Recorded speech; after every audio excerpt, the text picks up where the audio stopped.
Hi friends, my name is Veera Raghavaiah. In this video I am going to talk about secularism versus Hinduism.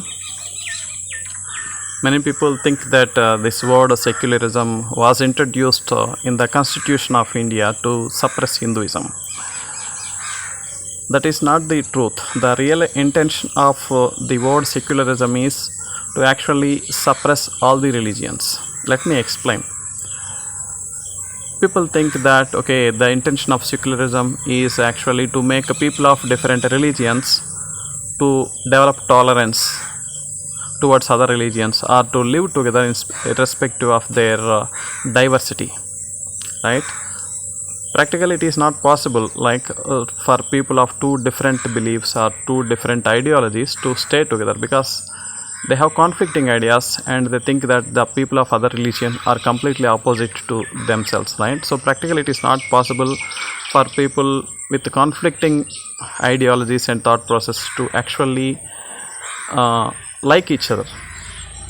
The real intention of this word secularism is to actually make people give up their respective religions, current religions, and bring them under one religion called scientific temperament, which has to replace all the current religions. That means if people give up their current religions like Hinduism, Muslim, Islam, Christianity, whatever, there could be many more religions. If they give up and all of them develop scientific temperament and rational thinking and they follow the religion of science, right? So then they don't have any conflicts.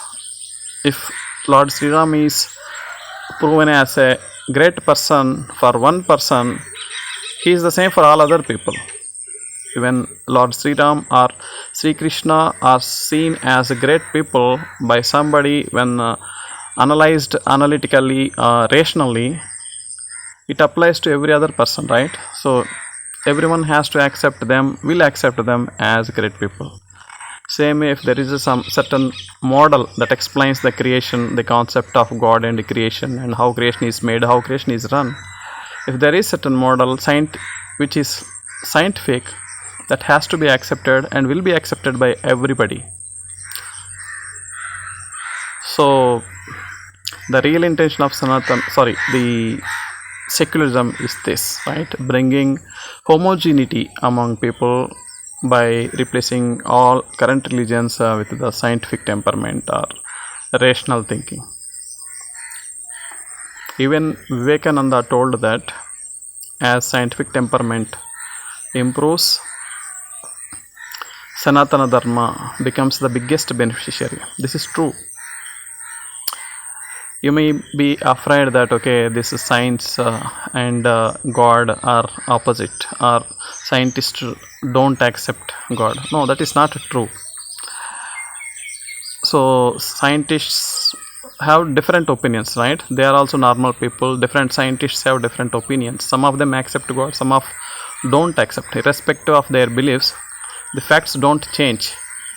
There are already several theories, models that explain the model of this universe, the relationship between God and creation, and there are many proofs that this creation is run by God. It is not running automatically on its own. With more scientific temperament, there will be more and more proofs, and this is Sanatana Dharma gets more benefit. So even if people follow these ideologies or practices of Sanatana Dharma without sufficient proof, still the secularism cannot punish it, because it cannot disprove certain things that are there in Sanatana Dharma. Certain things like the creation model and the concept of relationship between God and souls and creation, right? It cannot even disprove, so it cannot even go to the level of enforcing the punishments or whatever to on the people who follow them. So there are two words introduced among the human duties or duties of the citizens in the Constitution. Two words are mentioned: scientific temperament and rational thinking are the duties of citizens. What it means is that actually the religion of scientific temperament or scientific knowledge has to replace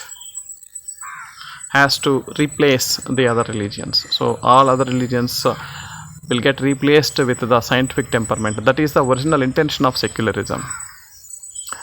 Hindus may think that this is a danger to Hinduism. It is not true. So even it is not possible for India to be declared as a Hindu nation practically, because it is already declared as a secular country, and people of different sects and religions will fight back if someone tries to declare it as Hinduism.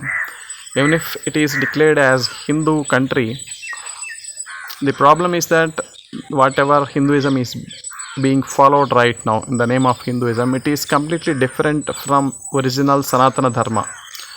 90% of the philosophies, gods, ideologies, practices, thought process that are being followed right now in the name of Hinduism have no relation to Sanatana Dharma. A few people are following, but majority of the people are following something completely novel and new philosophies that are not at all scientific, not related to Sanatana Dharma. So there is no much good happening to Sanatana Dharma, even if the country is declared as a Hindu country. So if the country continues to stay to be the secular country, even after 75 years of independence, why this country is not having proper peace among people of different religions? So the reason is the secular values are not actually implemented by the governments. So the government can enforce scientific temperament in the people. It can even punish people who are advertising or preaching unscientific concepts, even if they are mentioned in religious books. It can actually punish, because it is constitutional. Constitution explicitly mentions it as a human duty, citizen duty to follow, abide by scientific temperament and rational thinking. So anything that is against scientific temperament, against science or rational thinking, that can be punished, right? So because the governments are not implementing this practically, that is why India is not getting any benefits of real secularism.